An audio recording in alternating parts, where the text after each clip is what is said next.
Саламатсыздар, урматтуу Чалкан медиа каналынын көрөрмандары, өлкөбүздө алынган акыркы сааттагы жаңылыктар менен сиздерди тааныштырабыз. Президент курултай өткөрүү демилгесине эмне түрткү болгонун айтып берди. Президент Садыр Жапаров элдик курултай уюштуруу чечимин кабыл алууга былтыр журналисттерге өткөргөн жылдык пресс-конференциясы түрткү болгонун 27 августта Кабар улуттук маалымат агенттигине курган маегинде билдирди. Жапаров ошондо 3 саат жөн эле ушактарга жооп берип олтурганын белгилеп, анан ошондон кийин баш мыйзамдын негизинде курултай чогултуп, элдин алдында бир жылда кандай иштер аткарылгандыгы жөнүндө маалымат берели деп чечтим деп айтты. 30 жылдан бери эле президенттер өздөрүнө караштуу журналисттерди топтоп алып, жылдын жыйынтыгы боюнча маалымат жыйын өткөрүп коюп келе жатабыз. Былтыр мен дагы журналисттерди чогултуп маалымат бердим, журналисттерди чектебедим, баары киришти. Бирок ошентсем дагы берилген суроолордун баары ушактардын деңгээлинен көтөрүлө албай койду, деди президент.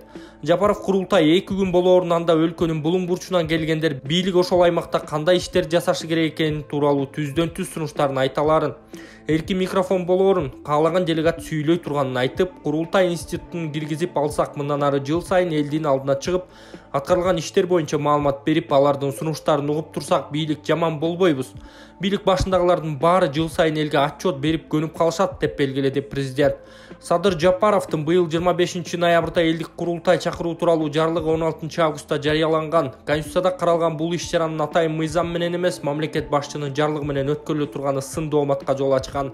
Айрым оппозиция өкүлдөрү бийлик азыр жоопкерчиликтен качып, аны кандайдыр бир башка органга жүктөп коюу аракетин көрүп жатат деген пикирин айтышууда. Садыр Жапаров Кыргызстанды 2020 жылдын октябрынан бери башкарып келе жатат. 2021 жылдын 23 октябрында Ал Арча резиденциясында өткөн пресс-конференцияга 89 редакциядан 160 адам катышып, экономикадагы абал, тышкы саясат, коррупцияга каршы күрөш, чек ара коопсуздугу сыяктуу бир катар талуулуу маселелер боюнча суроолоруна жооп беришкен. Замир Жошов жаза аткаруу мамлекеттик кызматы Атамбаевке Москвада дарыланууга уруксат берген жок. Жаза аткаруу кызматы мурдагы президент Алмазбек Атамбаевке Москвадагы дарыланууга уруксат бербей койгонун адвокаты Замир Жошов билдирди. Жактоочу жарыялаган документке ылайык жаза аткаруу мамлекеттик кызматы Атамбаевдин Россияга дарылануу үчүн кетүүгө мыйзамдуу негиздери жок деп билдирген. Атамбаевдин абалы салыштырмалуу канааттандырарлык. Ал номер 27 колониянын медициналык бөлүмүндө дарыланууда деп айтылат кызматтын жообунда. Эсиңиздерге салсак, августта мурдагы президентти ооруканага жаткыруу үчүн Россиянын президентинин администрациясы чакырган. Адвокаттар Атамбаевке Россияда 3 айга дарыланууга, балким операцияга уруксат берүү өтүнүчү менен жаза аткаруу мамлекеттик кызматына кайрылышкан. Жошов белгилегендей, коргоочу тарап кызматтын жообун адамдын ден соолугуна жана өмүрүнө болгон укугун бузуу катары кабыл алат. Анткени анын айтымында, улуттук кардиология жана терапия борбору Атамбаевдин ден соолугуна Кыргызстанда аткарылбай турган медициналык олуттуу жардам керек деген тыянакка келген. Менин маалыматым боюнча, азыр Атамбаевке жок дегенде камеранын ичинде туруп басуу үчүн дары-дармек берилип жатат. Ал ден соолугуна байланыштуу 1 айдан ашык убакыттан бери андан чыга элек. Бул дарылар Атамбаевди айыктыра албайт, жөн гана абалы оорлоп кетпеш үчүн кармап турат, деген жактоочу. Жошов жарыялаган документке саясатчынын улуттук кардиология жана терапия борборуна жаткыруу сунушталган айтылат. Бирок ал өзү андан баш тарткан. Юрист объективдүү себептерден улам бул мекеме белдин жана кызыл өңгөчтүн оорусун токтото албасын кошумчалаган. Жошовдун айтымында адвокаттар жогорку сотко апелляциялык арыз менен кайрылышкан. Ош тазалык ишканасынын кызматкерлери үчүн Тазар мекеним коомдук уюму таштандыларды сорттоо боюнча тренинг өткөрдү. Тренингдин жүрүшүндө таштандыларды чогултуунун жана кайра иштетүүнүн эң актуалдуу көйгөйлөрү, калдыктарды кыскартуу ыкмалары, таштандыларды эффективдүү сорттоо жана башка маселелер козголду. Иш чараны Тазар мекеним коомдук уюмунун тиричилик таштандыларын сорттоо боюнча тренери Мунара Молдубаева өткөргөн. Санарип өнүктүрүү министри Талантбек Иманов элге кайрылуу кылды. Урматтуу жарандар, Жалал Абад шаарында укук коргоо органдары тарабынан калкты тейлөө борборунун кызматкерлери системалуу түрдө пара алуу боюнча кармалды. Мен калкты тейлөө борборунда жарандарга паспорт жана башка документтерди берүү системасы ушунчалык коррупциялашкандыгы жана тамыр жайып кеткендиги, алардын кызматкерлери эч нерседен жана эч кимден коркпой калгандыгы боюнча бир нече жолу айтып келген. Акыркы айларда Санариптик өнүктүрүү министрлиги тиешелүү укук коргоо органдары менен бирдикте жемкор кызматкерлерден тазалоо иштерин жүргүзүүдө. Бул иштердин жыйынтыгында тиешелүү бөлүмдөрдүн кызматкерлерине бир катар кылмыш иштери козголуп, тартиптик жаза чаралары колдонулду. Бул иш мындан ары да улантылат, анткени министрликтин дарегине КТБнын кызматкерлери кызмат көрсөтүү үчүн кошумча ак талап кылып жаткандыгы тууралуу арыздар жана даттануулар түшүүдө. Жалал Абад шаарындагы кечээки окуя эмнеден кабар берет? Калкка кызмат көрсөтүү системасында коррупциянын деңгээли дагы эле бар экендиги жана аны жокко чыгаруу, калкты тейлөө борборунда жемкорлукка бөгөт коюу боюнча чараларды күчөтүү. Коррупциялык көнүгүштөрдү комплекстүү алдын алуунун алкагында министрликте жана анын ведомстволук түзүмдөрүндө профилактикалык иштер жигердүү жүргүзүлүп, кызмат көрсөтүүдө адам факторун жокко чыгаруу максатында бардык мамлекеттик кызматтарды санаптештирүү боюнча чаралар көрүлүп, ишке ашырылууда деп айтылат министрдин маалыматында. Ошондой эле ал кечээки окуянын жыйынтыгында бул иш боюнча комиссия түзүлүп, ведомстволук түзүмдөрдүн жетекчилери менен жыйын уюштуруп, анда иштин натыйжалуулугуна жетишүү үчүн бир нече чечимдер кабыл алынды.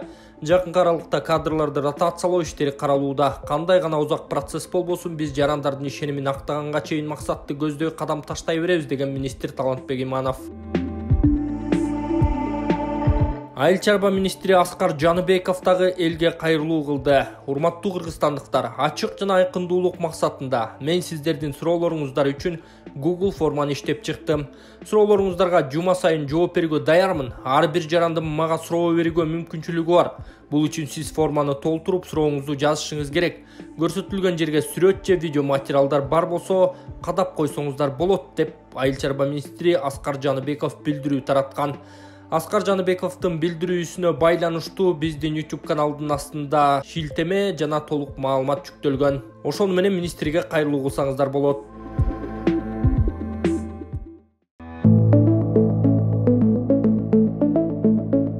Кудайым буйрса, 2 инвестор менен кол коюлган фонд, Ислам өнүктүрүү фонду. Бизде алдыда чоң пландарыбыз, максаттарыбыз бар. Эми аны азыр алдын ала айтканда кичине алгач болуп калат. Ар бирин өзүнүн убактысында, сааты келгенде айтып, элибизге жеткирип, көргөзүп берип турабыз. Эгерде кооперативдин инвестору жок, кошумча каражат жок болсо, суроо койгонго болбойт да кооперативдерде.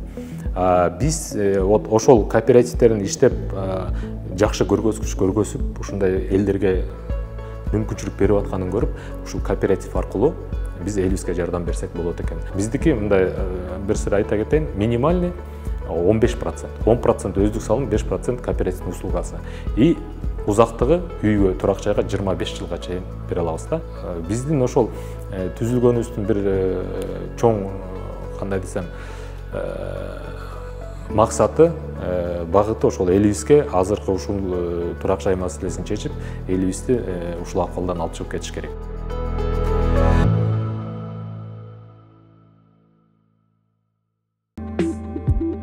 Дөөчүн кыз өлгөндөн кийин Эркин Тентишевдин мүлктөрү талашка түштү. Ишкер, экс-губернатор Эркин Тентишевдин мүлктөрү талашка түшкөнүнө күбө болуудабыз. Бул жагын түркүн түскө бөлөп, талдай берсе жарашат. Чиеленген көрүнүштөр, аралашкан адамдар арбын. Айыңолуттуусу башкада. Айрым маалыматтардан алганда, дөөчүн кыз тирүү кезинде Эркин Тентишевдин бизнесин калкалап келгени, эч кимди тийгиздирбегени акыбетинде алып турганы распы? Таасирдүү байлыкка жетүү үчүн кызылдардан же каралардан колдоо керектиги ушулбу? Жандырмагын чечүү оңой эле. Ал эми Эркин Тентишевдин медициналык окуу жайы боюнча кийинки санда сөз кылабыз деп жазган Аргумент KG сайты. Кытайлык студенттин сөөгү Каракол капчыгайынан табылды.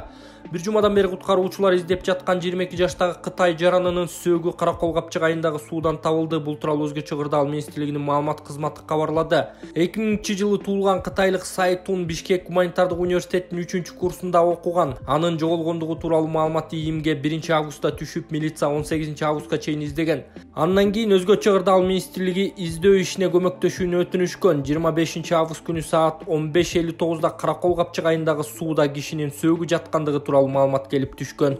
Куткаруучулар Кытай жаранын сөөгүн суудан чыгарып, саат 18:16 райондук ички иштер башкармалыгынын кызматкерлерине өткөрүп беришкен. Соңку издөө иштерине Өзгөчө Кырдаал министрлигинен 5 куткаруучу, ИИМден 8 кызматкер тартылган. Активист Шаменовдун машинесине коюлган зат чыныгы, бирок жараксыз граната экени аныкталды. Бийликтин аракеттерине каршы саясий билдирүүлөр менен таанылган ишкер активист Илгиз Шаменовдун машинасынан табылган РГД-5 гранатасы экенин экспертиза тастыктады. Бул тууралуу 27 августта Азаттык радиосуна Бишкектин Ленин райондук милициясынын басма сөз кызматы билдирген. Мекеменин маалыматына караганда, экспертиза граната заводдо жасалган, ичинде тротил жана тетрил деген жардыргыч заттар бар октар экени аныкталып чыкты, бирок ал колдонууга жараксыз экени белгилүү болду. Себеби адистер текшерип көргөндө иштеген эмес. Башкача айтканда, гранатаны октар катары колдонуу мүмкүн эмес болчу деп айтылат милициянын маалыматында.